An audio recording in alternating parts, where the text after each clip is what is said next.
गरीब दर्जी भाभी ने बनाया 3 नंद का जादुई ब्राइडल लहंगा। भगवान जी, आज मेरी तीनों ननद का रिजल्ट है। बस मुझ गरीब दर्जी भाभी की यही विनती है, मेरी तीनों ननद अच्छे नंबर से पास हो जाएं। ऐसा कहते हुए गरीब दर्जी कविता फिर से अपने हाथ सिलाई मशीन पर कपड़े सिलने बैठ गई। उस गरीबी में आंखें गड़ाकर कपड़े सिलने के चलते अब कविता की आंखों से उसे कम दिखने लगा था। इतने में उसकी तीनों ननद आशा, गौरी, मधु घर लौट आईं। भाभी भाभी, क्या बात है, मेरी तीनों ननद तो बड़ी खुश लग रही है। भाभी, आपकी तीनों ननद ने पूरे कॉलेज में सबसे अच्छे नंबर से कॉलेज पास किया है। ये सुनकर गरीब दर्जी कविता की आंखों में खुशी के आंसू भर आते हैं। अच्छे नंबर तो आने ही थे, मेरी ननद इतनी होनहार जो है। देखो ना, तुम्हारी गरीब दर्जी भाभी के पास इतने भी पैसे नहीं हैं कि इस खुशी के मौके पर तुम्हारा मुंह मीठा कराएं। ऐसा मत कहिए कविता भाभी, आप पहले ही हमारे लिए बहुत कुछ कर रही हैं। इतने में गोपी भी आ जाता है। ये लो कविता, बड़ी मुश्किल से आज बस 50 रुपए के ही गरीबी की है। अजी, इतनी महंगाई में आटा दाल भी इतना महंगा हो रहा है, 50 रुपए में क्या ही आएगा। मैं क्या करूं कविता, पहले गर्मियों में ठीक ठाक गरीब बिक जाया करती थी, मगर थोड़ी बहुत पूंजी जुड़ जाए तो मूंगफली और गजक बेचूंगा। सर्दी आ गई है। पढ़ाई खत्म होने के बाद कविता की तीनों ननद घर में ही रहने लगती हैं। फिर एक दिन, आशा, मैं बाजार जा रही हूँ सब्जी लाने। कविता भाभी, आप एक सुबह से कपड़े सी रही हैं, थक गई होंगी, लाइए आज सब्जी हम तीनों ले आते हैं। जैसे ही तीनों घर से निकलती हैं तभी आस पड़ोस के लोग उन्हें ताने मारने लगते हैं। एरी रमा, देख देख, हूर की परियां जा रही हैं। इतनी उम्र हो गई तीनों की, ये नहीं कि इनकी शादी कर दें। अरे पर इन जैसी गंजी काली और दानों भरे चेहरे वाली से शादी करेगा कौन। लोगों की तानों भरी बातें सुनकर तीनों रोते हुए घर आ जाती हैं।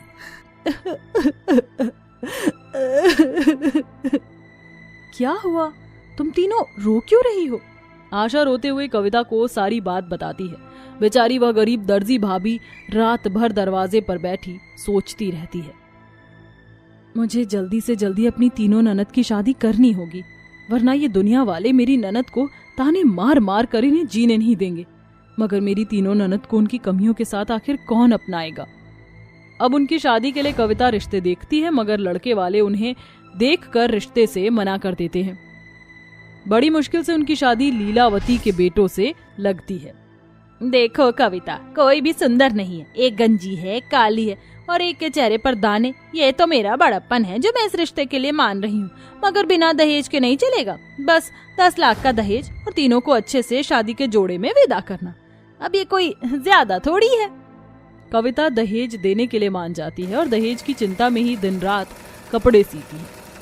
मैंने लीलावती जी को हाथों भर दी है, मगर मैं गरीब दर्जी 10 लाख की रकम कहाँ से लाऊंगी। यही सोचते सोचते कविता देखते ही देखते वो जो ब्लाउज सी रही थी वो बिगड़ गया। हे भगवान, ये ब्लाउज तो पूरी तरह बिगड़ गया। अब मैं रोमा जी को क्या जवाब दूंगी। इतने में रोमा वहां आ जाती है और उसे बहुत सुनाती है। ये क्या किया तुमने? मेरा ब्लाउज बिगाड़ दिया, मेरी महंगी साड़ी का सेट बिगाड़ दिया। मुझे तुम जैसी 2 कौड़ी की गरीब दर्जी को ब्लाउज देना ही नहीं चाहिए था। इसके पैसे अब तुम दोगी। इसके बाद से कविता के पास सिलाई का काम आना बंद हो जाता है। हार कर वह अपने तन के गहने बेचकर शादी की तैयारी शुरू करती है। इसी बीच एक बुढ़िया आती है। बेटी, शादी का घर है, मुझ गरीब बुढ़िया को कुछ खाने को दे दो। तभी कविता ओखली में रखा धान देकर कहती है, ये लो अम्मा, मुझ गरीब दर्जी के पास आपको देने को बस थोड़ा धान है। घर के हालात ठीक नहीं, वरना बहुत कुछ देती। कोई बात नहीं बेटी, ये लो मेरी तरफ से, और तुम चिंता मत करो। तुम अपनी ननद की शादी इतनी धूमधाम से करोगी कि सब देखेंगे। ये कपड़ा तुम्हारे बड़े काम आने वाला है। बुढ़िया अपनी पोटली से एक मखमली लाल कपड़ा लेकर उसे देकर चली जाती है। इतना जरा सा कपड़ा, इससे क्या बनेगा? काश ये मखमली कपड़ा थोड़ा बड़ा होता तो मैं इससे अपनी ननद के लिए शादी का जोड़ा सिल देती। गरीब दर्जी कविता के इतना कहते ही वो कपड़ा अचानक से बहुत बड़ा हो जाता है। इसका मतलब कि ये जादुई कपड़ा है। मैं इसे अपनी नंदों के लिए ब्राइडल लहंगा बना सकती हूँ। हाँ, अब मेरी तीनों ननद शादी के जोड़े में विदा होंगी। ऐसा कहते हुए कविता की आंखों से झरझर आंसू बहने लगते हैं और वह ब्राइडल लहंगा सिलना शुरू करती है। और 2 दिन के अंदर वह गरीब दर्जी भाभी अपनी तीनों ननद के लिए बहुत ही बढ़िया ब्राइडल लहंगा सिलती है। आशा, गौरी, मधु, जरा यहाँ तो आना। जी भाभी, आपने बुलाया? मैंने तुम तीनों के लिए ब्राइडल लहंगा सिला है, एक बार पहन कर देख लो, कहीं कोई फिटिंग में कमी होगी तो मैं उसे ठीक कर दूंगी। तीनों ब्राइडल लहंगा पहन कर बाहर आती हैं। कविता भाभी, आपने बहुत ही सुंदर ब्राइडल लहंगा सिला है, मगर जितना सुंदर ये ब्राइडल लहंगा है उतनी ही हम तीनों बदसूरत। काश कि मैं गोरी होती तो इस ब्राइडल लहंगे में कितनी सुंदर लगती। आशा के ये कहते ही उस ब्राइडल लहंगे में से एक सुनहरी रोशनी होती है और उसका काला रंग गोरा हो जाता है। ये कैसा चमत्कार है, लगता है ये ब्राइडल लहंगा जादुई है। अगर ऐसा है तो मेरा भी ब्राइडल लहंगा जादुई होगा। ऐ जादुई लहंगे, मेरे सर का गंजापन दूर कर दो और मुझे लंबे बाल दो। इसी के साथ गौरी के जादुई ब्राइडल लहंगे में से भी सुनहरी रोशनी होती है और उसके गंजे सर पर बहुत ही काले घने बाल आ जाते हैं। ये तो सच में कमाल हो गया, अब कोई मुझे गंजा नहीं कहेगा। देखो कविता भाभी, मेरे बाल आ गए। तब तो मेरा ब्राइडल लहंगा भी जादुई लहंगा होगा। ऐ मेरे जादुई लहंगे, मैं चाहती हूँ मेरे मुंह के दाग धब्बे और ये दाने हट जाएं, मुझे सुंदर कर दो। इसके साथ मधु के जादुई ब्राइडल लहंगे में भी सुनहरी रोशनी होती है और उसके दाग धब्बे और दानों से भरे चेहरे को एकदम सुंदर कर देती हैं। अब शादी का दिन भी आ जाता है। कविता की तीनों ननद आशा, गौरी और मधु अपनी गरीब दर्जी भाभी के सिले ब्राइडल लहंगे को पहनकर दुल्हन बनती हैं। जहां शादी के घर आंगन में शादी के गीत बज रहे थे, वहीं हलवाई दावत का खाना बना रहे होते हैं। इसी बीच एक कोढ़ी उसके चौखट पर आता है। उसके शरीर पर बहुत सारे फोड़े फपोले देखकर लोग घिन करते हुए दूर भाग जाते हैं। सुनो बेटी, मुझ निर्धन कोढ़ी की मदद करो, सब लोग मुझसे दूर भागते हैं। ऐसी हालत में मैं कमा धमा नहीं सकता, ना ही कोई मेरा कोढ़ देखकर मुझे काम देता है। उस कोढ़ी के फोड़ों पर मक्खी भिनभिनाता देखकर हलवाई घिन खाते हुए बोलते हैं, अरे राम राम राम राम, शादी के शुभ घर में पता नहीं ये कोढ़ी कहाँ से आ गया है। इसके घाव पर मक्खी भिनभिना रही है। यही इधर उधर हमारे शरीर पर बैठेंगे तो हमें भी कहीं कोढ़ ना हो जाए। अरे चलो चलो चलो, भागो यहाँ से। सभी शादी छोड़कर चले जाते हैं। ये कितने दर्द में है, काश कि ये ठीक हो जाते। गौरी रोते हुए जैसे ही ये कहती है, उसके जादुई ब्राइडल लहंगे में से एक रोशनी उस कोढ़ी पर पड़ती है और उसके सारे घाव, सारे फोड़े भर जाते हैं और वो बिल्कुल ठीक हो जाता है। मैं ठीक हो गया, मैं ठीक हो गया। बेटी बेटी, भगवान तुम्हें सारी खुशी दे।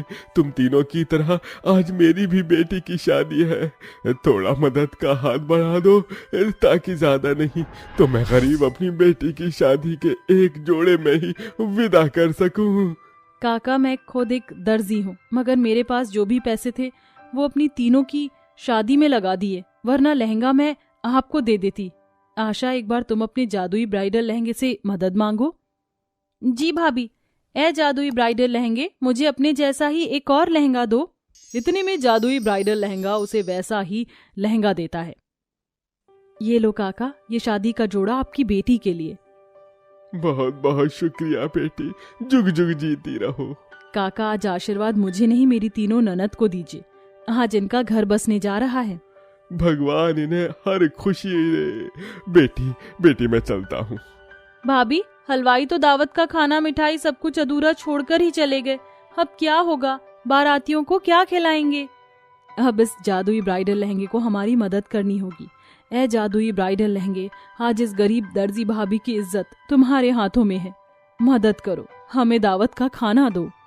देखते ही देखते उस गरीब दर्जी भाभी की तीनों नंद के जादुई ब्राइडल लहंगे में से मिठाई और दावत से भरे खाने निकलने लगते हैं।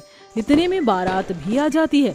कविता तीनों नंद को मंडप में ले आती है, जहां बड़ी ही धूमधाम से उनकी शादी होती है। जो भी उस गरीब दर्जी भाभी के सिले ब्राइडल लहंगे को देखता है वह देखता ही रह जाता है।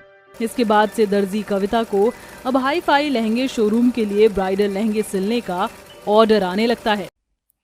गवारा मॉडर्न बहन का ससुराल में पहला दिन। अरे ओ आशा बेटा, तूने कहा था लिट्टी चोखा बनावत है तू आज? माँ, हमका बनाने का मन नहीं है। एक लट्ठा उठा के मारेंगे हम तुमका। अरे तुमका कोनो खाना बनाना सीखन नहीं है का? अरे ससुरालवा में जाकर हमरी नाक नीचे करवाएगी।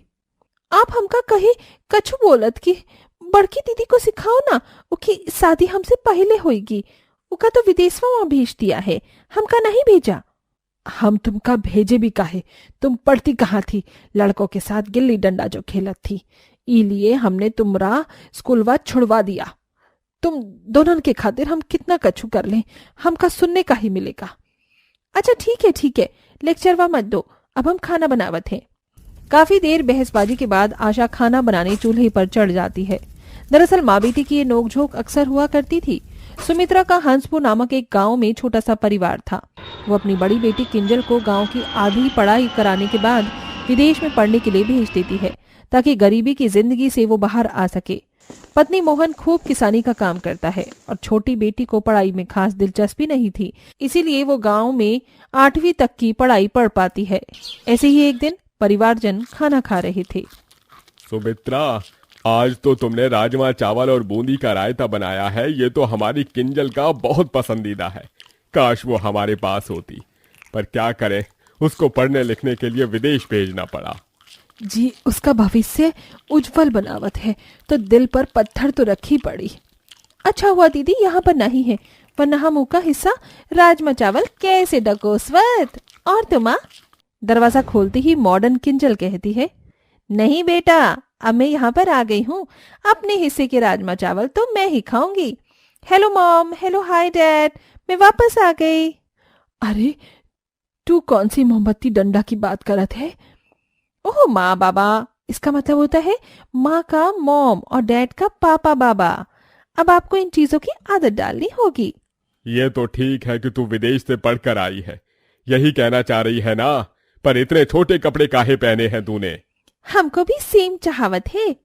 आशा की बच्ची, मैं तुझे अपने कोई कपड़े नहीं दूंगी, वैसे भी तुझे शर्म आएगी।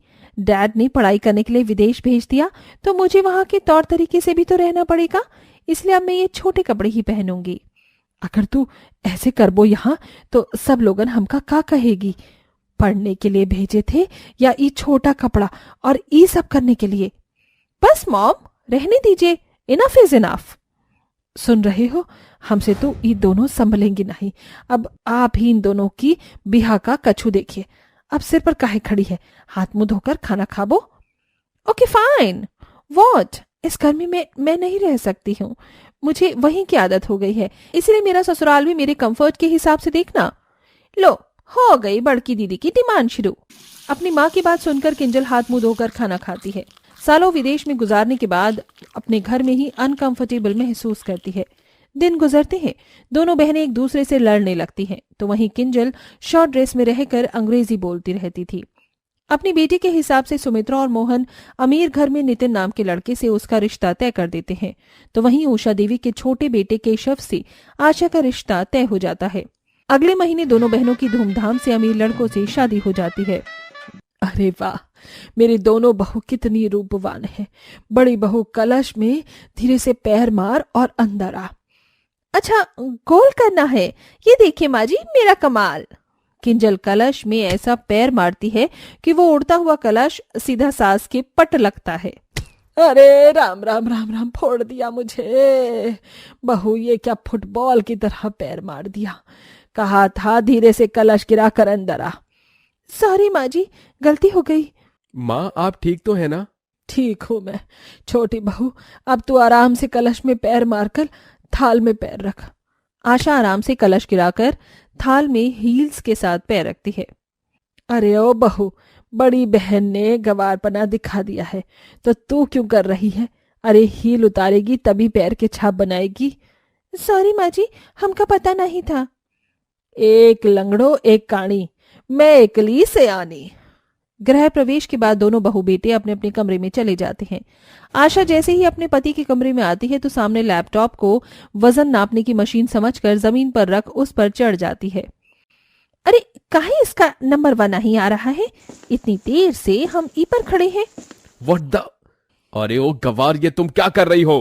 केशव अपने एक्सपेंसिव एप्पल लैपटॉप को देखकर उसको हटाकर ले लेता है। आर यू मैड आशा? तुम्हें पता भी है ये मैंने कितनी दूर से मंगाया है, लाखों रुपए की चीज है, और तुम इस पर चढ़ रही हो। इस पर मेरा कितना काम होता है, ये कोई वजन तोलने की मशीन नहीं है, समझी तुम? सॉरी जी, हमें लगा चढ़कर मैं अपना वजन देख पाऊंगी। कुछ भी, तुम्हारी बहन पढ़ी लिखी है पर तुम गांव की गवार हो। अगले दिन मॉडर्न बहू छोटे कपड़े पहने रसोई में खाना बनाती है तो सिगरेट वाले लाइटर से गैस चलती है। तभी उषा उसे देख लेती है। अरे बड़ी बहू, ये लाइटर से गैस क्यों जला रही हो? ये ऑटोमेटिक गैस है, इतना भी नहीं पता तुम्हें? सॉरी माँ जी, यूएसए में मैं ऐसे ही जलाया करती थी। मैगी खाएंगे आप? बहुत टेस्टी बनाती हूँ मैं। पहली रसोई में कौन सी बहू बनाती है मैगी? तुम रहने दो। आशा बहू, जरा खाना बनाओ तुम। जी माँ जी, पर चूल्हा कहाँ है? ओहो, दोनों की दोनों फटे डोल की लगती हो। अरे ये देखो, गैस ऐसे ऑन होती है। अब बर्तन रखकर इस पर खाना बनाओ तुम। सास पहले दिन ही दोनों से परेशान हो गई थी। फिर आशा लिट्टी चोखा बनाकर सास ससुर और पति को खिलाती है, जिससे आशा की तारीफ होती है और उसे शगुन में कीमती गहने मिलते हैं। देखो दीदी, हमका का मिला। ठीक है, बन मत इतना। अरे किंजल बहू, तुम इस घर की बड़ी बहू हो, वेस्टर्न कपड़े क्यों पहने हैं? साड़ी पहनो, बहू नहीं लग रही। वो क्या है ना, मैं विदेश में पढ़कर आई हूँ तो मुझे साड़ी बांधना नहीं आता और मुझे पसंद भी नहीं है। आई हेट दिस स्थान। मुझे ये मिनी ड्रेस ही अच्छी लगती है। Please don't buy new thing. करम फूट गए मेरे तो, ऐसी बहू पाकर।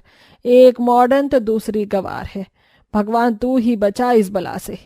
गवार और मॉडर्न बहनें पहले दिन ही अमीर ससुराल में अपने अतरंगी रंग दिखा चुकी थीं, जिससे सास परेशान हुई। दिन गुजरते हैं, गवार बहू वॉशिंग मशीन में कपड़े धोने के बाद खुद उसमें बैठ जाती है। अरे वाह, ये तो झूला है, अब इसे चालू करत हूँ। ये मजा आई गवा। वॉशिंग मशीन को झूला समझकर झूल रही थी। ये देखकर पति और सास अपने सर पर हाथ रख लेते हैं।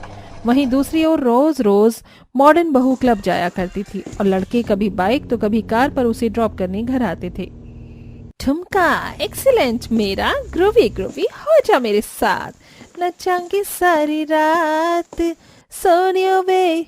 ओ महारानी, ये सब क्या है? एक दिन 2 दिन तो क्लब जा रही थी, मैंने कुछ नहीं बोला। तेरे छोटे कपड़ों पर भी कुछ नहीं बोला, पर रोज रोज लड़कों के साथ घर आने की क्या जरूरत है? बहू, तू अपनी जिम्मेदारियां क्यों नहीं संभालती है? तू जानती है आसपास के लोग मुझे कितना ताना मारते हैं। ओ प्लीज माँ जी, आई डोंट केयर। उषा देवी, तेरी बड़ी बहू तो मॉडर्न होकर भी काम की नहीं है, बस तेरा मजाक उड़ाती है पूरे गली मोहल्ले में। और तेरी छोटी बहू गवार से कम नहीं है, वो तो छत की रस्सी पर पति का लैपटॉप फोन धोकर सुखाती है, कभी ऊपर ही चढ़ जाती है। तो भले ही कुछ न बताए, लेकिन बाहर खबर लग जाती है सारी। बड़ी अच्छी किस्मत पाई है तूने उषा देवी, मॉडर्न गवार दोनों बहू एक साथ, पर दोनों में से कोई तेरे काम की नहीं है। बस हंस लिया तुम दोनों ने, उड़ा लिया मजाक। ठीक है, अब लड्डू पेड़े भी खा लो। उषा देवी घर के अंदर चली जाती है, पर आंखों में आंसू लिए वो रोने लगती है। माँ जी, आप काहे रो रही हो? सासू मॉम, आपको नाजी का तो बुरा नहीं लग गया? हाँ, तुम दोनों की वजह से मुझे बाहर इतनी सुननी पड़ी। अरे कोई काम तो ठीक से करती, लेकिन तुमने बाहर पड़ाव से मेरी इतनी खिल्ली उड़वाई है कि सीधे मुंह उनके सामने जा भी नहीं सकती। गवार बहू को मॉडर्न चीज नहीं आती और मॉडर्न बहू अपनी मॉडर्न है कि उसमें संस्कार नाम की कोई चीज नहीं है, न घर संभालती। पता नहीं क्या होगा मेरे बेटों का। दोनों को अपनी गलती का एहसास होता है। दीदी, हमने माँ जी का दिल दुखा दिया है, माफी मांग लेते हैं। माँ जी, हमें माफ कर दीजिए, आपसे हम दोनों हर काम को अच्छे से करने की कोशिश करेंगी। माँ जी, जाने अनजाने आपको बहुत तकलीफ दी है हमने, आपसे मैं ऐसे कपड़े नहीं पहनूंगी और आप मुझे जो भी कहेंगी मैं वैसी ही बात मानूंगी, खाना भी बनाऊंगी और मैं भी उल्टे काम नहीं करूंगी।